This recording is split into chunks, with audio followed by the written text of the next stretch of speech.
The following story you are about to listen to is from a competition known as an OCT, or an Original Character Tournament. In essence, it is a project where you make a character and try to write a compelling entry against other people, pitting your characters against them in a conflict. As such, this story is going to have some bits of missing context, as the other characters represented have entire backstories to themselves that may not be fully explained due to time constraints. Also, there will likely be many grammatical errors. I do apologize and give you some forewarning. The characters of the Godeater, the Crossguards, Saki, Tenki, Miss X, and the location of the Crossroads all belong to Vashley and the Summer League's organizers. I hope you enjoy this entry. Bloopers at the end. Summer League's Audition. The Audacity of Mortals by Chaco D. Hidden away from the chaos of the universe exists a quiet place, a land where infinite realities converge. A crossroads. Parallel universes and alternate dimensions intersect here, allowing impossible interactions to take place and miraculous outcomes to occur. Adventurers from distant lands, refugees seeking asylum from the universe, native-born individuals and prospective competitors are all drawn here by its powerful allure. Some exist prominently in one reality while simultaneously fading into the background of another. All paths, every interaction, each day, hour, and minute. Not one is the same. Everything that occurs is just a simple event in a great show for its master. Rumors of Crossroads' existence float through the cosmos, carrying with them the whispers of a great tournament and the grand prize of a wish granted by the Godeater. All yearning hearts spoke of the same invitation. The fleeting description of a celestial fox delicately carrying a crimson envelope. When this rare illusion appeared before them, they knew they had a once-in-a-lifetime opportunity to change their lives forever. Premise written by Vashley.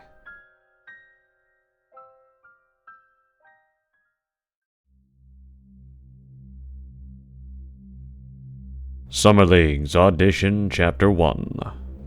The trees were tall, plentiful, and looming within the confines of the sacred forest. The last rays of evening light cast long shadows that hid all but the blank eyes of thousands of corpses in various states of decay. They milled as one unit, quietly formed behind a figure so dark it was defined more by the light that it ate than the shadow he cast. His smoking dark hair hid the hands that were behind his back, whilst he waited patiently, unbothered by the stench of rot in the air. She stood in defiance, a figure of power and fury. Her hair, done in the style of 9 snow-white tails, practically bristled with rage and indignation. To her sides were 2 rows of 20 guards each. They stood nervously at the back of the pagoda, clenching bladed spears that they aimed at the host of undead. She stood in front of her shrine with the energy practically crackling like lightning around her black gold clothing. "Where is he?"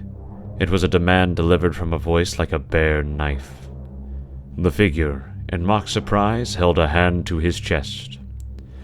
"Why, Madam Godeater, do you mean to admit that you have lost someone in your own domain?" Her fingers clenched around an unlit pipe that she had been using to keep her focus. "Do not play this game with me, Lord of Mourners." Her crossguards, each sturdy and experienced in their own right, backed away at the sound of her voice like it was the crack of a whip. "Please, call me Baladeth." In a slow and theatrical fashion, he took a bow. The tufts of hair on the back of his head rose up in an oddly smoldering fashion. She would have stabbed him if she could. She knew she had to keep her cool. But if she was going to have to deal with someone insulting her in her own home, she was going to need something else to give. Sweet relief flooded her nostrils as, with the blink of an eye, she found herself in a realm where she could not smell the injustice upon her nose. Her temper quieted slightly as she could breathe again. "Baladeth, I would like to know where your apprentice is." His face took an all too pleased expression as joy spread across the little white stars of his eyes. "Oh, so you know about that." "I always have. He's been busy in my home.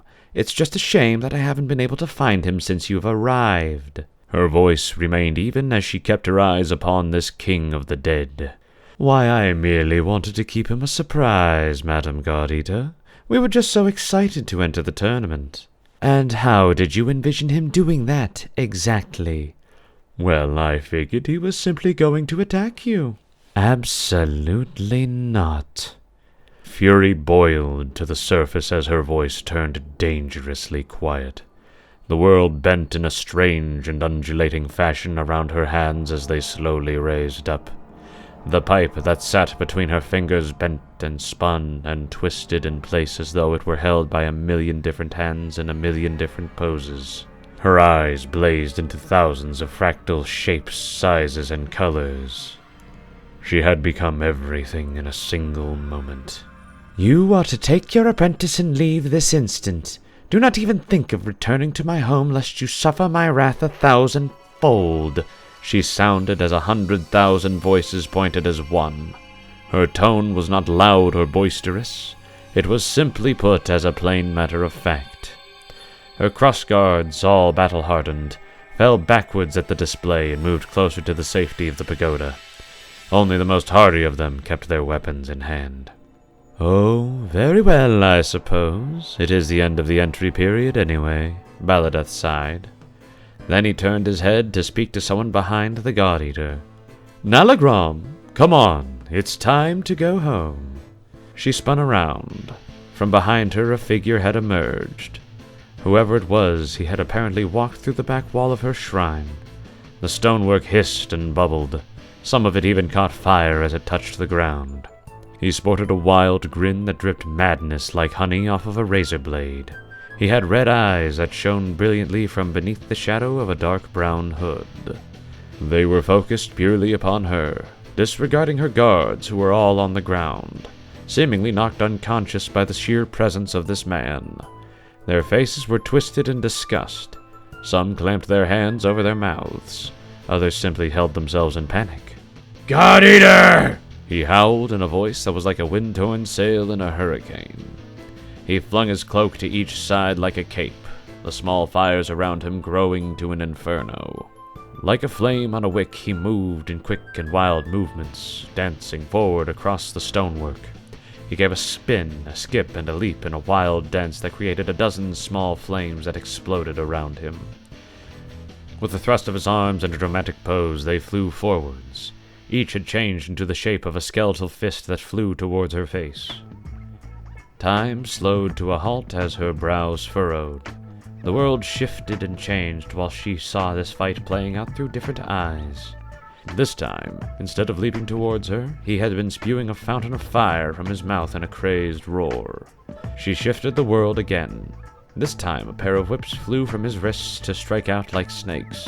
They even had little decorative fangs on them. Again she shifted. Now he was just straight up trying to punch her in the jaw with an explosion like an unsophisticated thug. Every world she went to that had him in it also had him taking an ill-fated swing towards her face. Every world she changed to, she could see the figure of Baladeth in the exact same pose, hands behind his back and waiting patiently for this to be done. She had to know more. With a deep breath, her awareness expanded. Time, space, it meant nothing as she searched. She could not find him, this Nalagram, but she could find out the things around him. So she did.